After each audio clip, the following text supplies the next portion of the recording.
हाइपरलूम और मेट्रो में यात्रा करना 100% गारंटेड है कि आप बिल्कुल सुरक्षित पहुंचोगे, हैं? अरे बस गाड़ी में एक्सीडेंट होगा तो हो सकता है हाथ पांव टूटे और शरीर तो मिल जाएगा, लेकिन ऐसी इसमें स्पीड में अगर एक्सीडेंट हुआ तो क्या मिलेगा? इसलिए जो ये ज्यादा तरक्की के हम विरोधी नहीं है, लेकिन ये जो भागम भाग मारम मारी चल रही है ना, एकदम फिजूल है। महावीर स्वामी कहते हैं कि आत्म कल्याण के लिए सबसे जरूरी है अपने पास आना। बाहर में तुम कितनी दूर भागोगे और कितनी स्पीड वाली चीजों में यात्रा करोगे? पुद्गल का एक मीटर, एक अणु एक समय में 14 राजू की यात्रा कर सकता है। 14 राजू का मतलब असंख्यात किलोमीटर। बिजली की रफ्तार 1 सेकंड में 3 लाख किलोमीटर। सूर्य किरण की रफ्तार, तो आप कितना तेज भागोगे? ये तेजी के चक्कर में मालूम पड़ा कि सब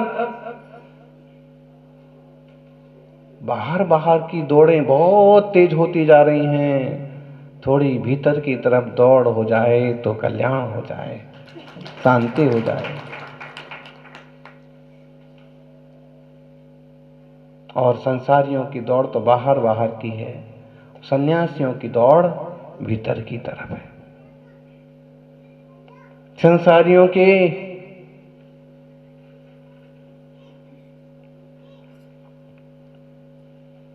ढेरों विकल्प हैं। भाग्यवान हो, क्षण भर को जिन वाणी के श्रवण में बैठ जाते हो, प्रभु चरणों में बैठ जाते हो, आत्मचिंतन के लिए उपस्थित हो जाते हो। ध्यान रखना, आत्मा स्वतंत्र है, देह स्वतंत्र है, दोनों की अलग अलग है अपनी रचना, अपना अस्तित्व। और उपनिषदों में भी एक श्लोक आया है, आत्मानं रथिनं विद्धि शरीरम रथमेव तु, बुद्धिम तु सारथिं विद्धि मनः प्ररहमेव च। आत्मा जो है यह रथी है, आत्मा रथी है, सारथी है। जिंदगी में किसी के उत्थान के लिए सारथी बनना, जिंदगी में किसी की भलाई के लिए आप सारथी जरूर बन जाना, स्वार्थी नहीं बनना। सिर्फ अपना स्वार्थ साधने के लिए स्वार्थी नहीं बनना, सारथी जरूर बन जाना। जैसे कि ये आत्मा इस देह का सारथी बना हुआ रथी है। आत्मा रथी है और शरीरम रथ में भी तो, और ये शरीर क्या है? रथ है। इंद्रियां क्या हैं? घोड़े हैं। इंद्रियां घोड़े हैं। जब आंख खोलो तो दौड़ने की इच्छा होती है, कान से सुनो तो आगे आगे फिर चंचलता बढ़ती है, जीभ से चखो तो और स्पर्श संबंध। इंद्रियां घोड़े हैं। मना प्रग्रहमेव च, और मन एक तरह से लगाम है। लगाम छूटी हुई है, दौड़ चालू है। और बुद्धिम तुम सारथिम, बुद्धि को सारथी की उपमा दी है। दो चीजें होती हैं, एक तो रथी होता है, एक सारथी होता है। रथी मूल आसन पर सेंटर में बैठता है, सारथी आगे वाली कुर्सी पर घोड़ों को संभालने के लिए बैठता है। जैसे अर्जुन रथी हैं और कृष्ण सारथी हैं। बलगा जो है, लगाम जो है, वो समझ लीजिए मन है। घोड़े इंद्रियां घोड़े हैं, और पूरा रथ शरीर है।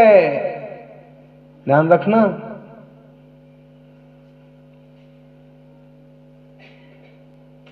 जिस दिन रथ में से रथी निकल गया, तुरंत सारथी भी निकल जाएगा।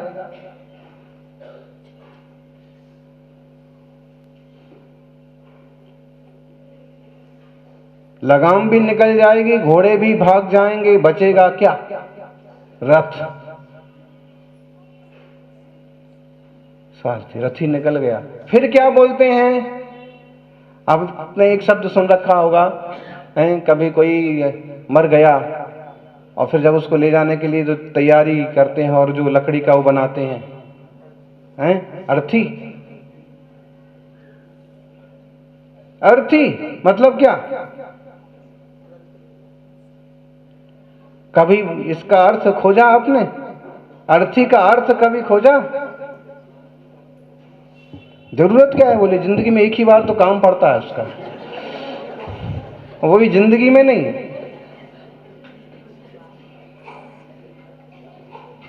जिंदगी पूरी हो जाने के बाद। अर्थी का मतलब क्या होता? आरथी, अरथी।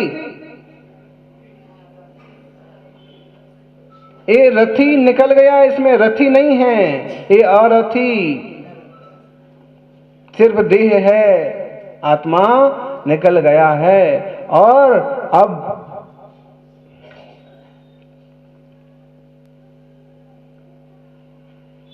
खुद नहीं चल सकता है, दूसरे लोग लेके जाएंगे। जो रथी हैं वो इस रथ को ढोके लेके जाएंगे, क्योंकि ये अरथी है। अंतिम संस्कार करेंगे।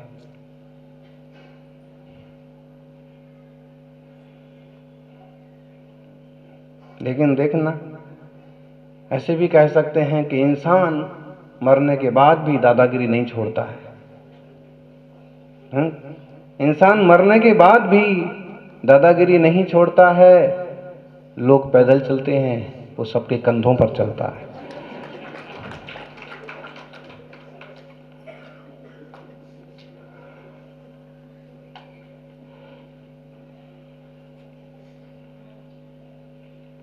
समझना, ये सारी चीज हम आपको जीव अजीब के संबंध में ही कह रहे हैं। और फिर इसमें आश्रव मन वचन काया की चंचलता से कर्म आते हैं, निरंतर आश्रव बंद हो रहा है। और जब आश्रव होता है तो बंद हो ही जाता है। जब किसी गुरु का जिनवाणी का बोध मिलता है कि भाई चंचलता रोको, हिंसा आदि झूठ चोरी आदि पापों को छोड़ो, कसायाविष्ट बुद्धि का त्याग करो, अपनी तरफ लौटो, तो फिर सावधानी पैदा होती है। फिर कभी संबर होता है। संबर का मतलब है जो भारी मात्रा में जल आ रहा था तालाब में, उसको रोक दिया गया कि अब तालाब में और पानी नहीं आना चाहिए। बांध में और पानी आएगा तो बांध फट जाएगा, नुकसान हो रहा है, पानी रोक दिया गया। धीरे धीरे रुका हुआ पानी खत्म होता जाता है, सूखता जाता है। संबर होने से ये फायदा हुआ कि आत्मा की निर्मलता बढ़ती जाती है और कसाएं नहीं बढ़ती हैं और संबंध नहीं। ब्रह्मचर्य व्रत ले लिया, जिनने ब्रह्मचर्य व्रत ले लिया उनने संबर का सबसे बड़ा रास्ता पकड़ लिया। क्यों? और रिश्ते नहीं बनना है और संबंध नहीं बनना है। संबंधों के कारण से द्वंद्व पैदा होते हैं, कसाएं पैदा होती हैं। मौन ले लिया, मन वचन काया का निरोध कर लिया, तो सारी चंचलताएं खत्म, और चंचलता खत्म तो आश्रव बंध खत्म।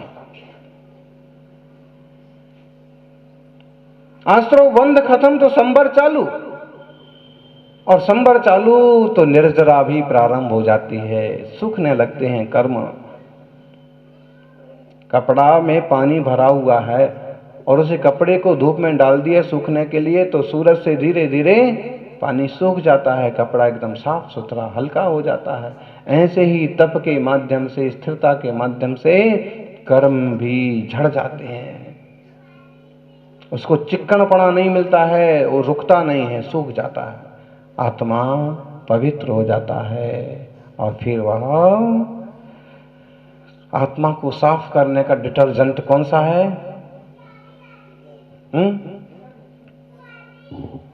वेद ज्ञान साबुन।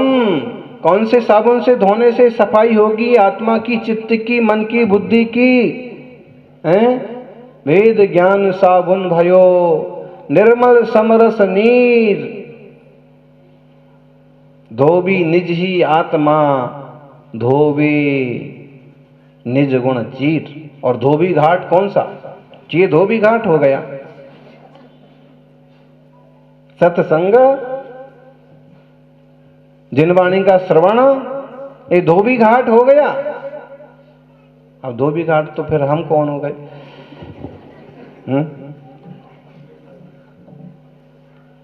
हैं? धोबी हो गए, धो रहे हैं।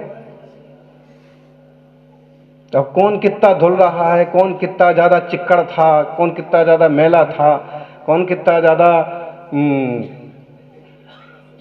चिकट लगी हुई थी। अब कितना कौन धुल रहा है, ये धुलने वालों पर भी अपनी कैपेसिटी पर निर्भर करता है, अपनी क्षमता, अपनी योग्यता। बाकी अपन तो धो ही रहे हैं। और अपन क्या धो रहे हैं?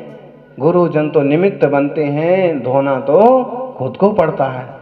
तैयारी तो खुद की होना चाहिए ना, तभी तो निर्मलता बढ़ेगी। भेद ज्ञान रूपी साबुन हो गया, भेद विज्ञान हो गया, तत्वबोध हो गया, आत्मा का निर्णय हो गया। समरस निर्मल नीर, समता रूपी जल का पानी हो गया। पानी कैसा होगा शुल्लक जी? समता का, कोई राग द्वेष मोह नहीं, समता का जल हो गया। और फिर धोबी निज ही आत्मा, अपने को तो सावधानी रख करके धोना है। अपने धोबी निज गुण चीर, अपने ज्ञान आदि गुणों के कपड़े धोना है और सिद्ध होना है। यही करना है। वो कहानी सुनी होगी आपने कि सम्राट ने कहा कि बढ़िया से बढ़िया चित्र जो बना के देगा उसे पुरस्कार दिया जाएगा। ढेरों चित्रकार आए और सब ने अपना अपना प्रस्तुतिकरण किया। सबों को छोटा मोटा पुरस्कार देकर के रवाना कर दिया। लेकिन जो परफेक्ट चित्रकार समझ में आई, बुद्धिमान, उनको सौंप दिया, इस हॉल की इस दीवार पर आप चित्र बनाइए और उस पर आप बनाइए। लेकिन एक चित्रकार ने कहा कि भाई बनाएंगे तो सही, बीच में पर्दा होना चाहिए। ऐसा ना हो कि हमारी ये नकल करें और हम इनकी नकल करें। और नकल करना भी है तो अपने से ज्यादा बड़े लोगों की और महान लोगों की करना चाहिए, प्रभु की करना चाहिए। आपके जैसे ही संसारियों की नकल करने में कुछ फायदा नहीं। सम्राट ने कहा कि भाई ठीक है, इसमें क्या दिक्कत है। पर्दा डाल दिया गया और एक चित्रकार ने चालू किया निर्माण, चित्र बनाना चालू किया। बहुत अच्छे ढंग से चित्र उकेरना चालू किया। चित्र में पंछी बनाए, पौधे बनाए, बहता हुआ झरना बनाया, ऊंचा टीला बनाया, टीले के ऊपर जिन मंदिर बनाया। और बहुत सुंदर चित्र, जो भी आए और देखे तो उसे लगता कि बस इससे बढ़िया चित्र क्या हो सकता है। पंछी खेल रहे हैं, उड़ रहे हैं, चिड़िया पानी के झरने में स्नान कर रही हैं, मोर नाच रहा है, सुकून है, आनंद है। इतना बढ़िया चित्र देखते ही मन आनंद से भर उठता है। तो दूसरे चित्रकार की तरफ जब जाते तो देखा कि दीवार, पत्थर की जो दीवार है वो अभी दीवार ही है और इसका काम क्या चल रहा है, सिर पे दीवार घिस रहा है। नए नए छोटे बड़े तरह तरह के पत्थरों से वो सिर्फ दीवार ही दीवार घिस रहा है।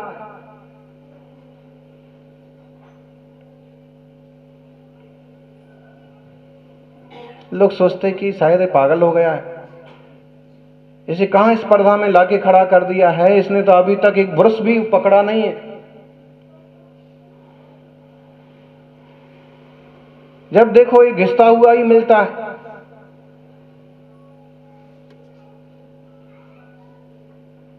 छह दिन पूरे हो गए, 7वां दिन आ गया, परीक्षा का दिन आ गया, फिर भी देखा तो सुबह से वो घुस ही रहा है।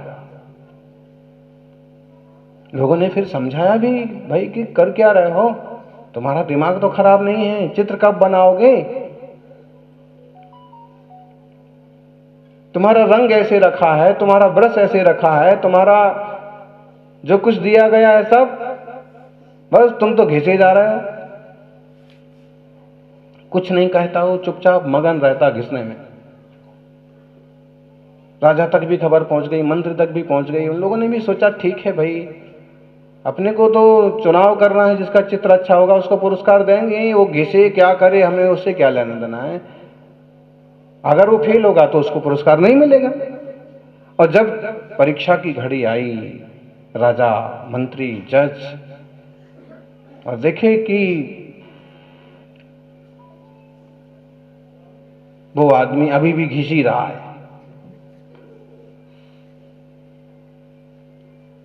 और इधर देखा कि चित्र बहुत सुंदर बन चुका है। राजा बहुत खुश हुए, मंत्री खुश हो गया, जज खुश हो गया। कला का इस अद्भुत नमूना, और सब चीजें सिर्फ कला का अद्भुत नमूना ही होती हैं, असल कुछ नहीं होता है, नमूना होता है। और नमूना का मतलब, जैसे कभी कभी अपन किसी आदमी को कहते हैं ना, ये लो एक और नमूना,